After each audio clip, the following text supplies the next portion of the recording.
حاجات ساعدت بشرتي انها تتحسن. اول حاجة تقشير بشرتي مرتين في الشهر. التقشير كان بيشيل الجلد الميت وبينظف المسام عندي وبيظبط بشرتي بطريقة كبيرة جدا. تاني حاجة ان انا استخدم الغسول المناسب لبشرتي، وما كنتش بستخدم اي غسول اي واحدة تنصحني بيه كده وخلاص.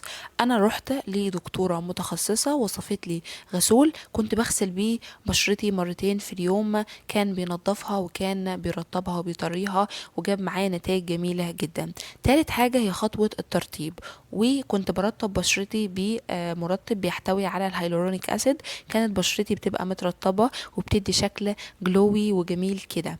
لو عايزين تعرفوا تفاصيل اكتر ايه الروتين اللي انا مشيت عليه وايه انواع الغسول والمرطبات اللي انا بستخدمها لبشرتي المختلطة، سايبالكوا 3 فيديوهات على يوتيوب، ادخلوا شوفوهم وبجد هتستفيدوا منهم جدا.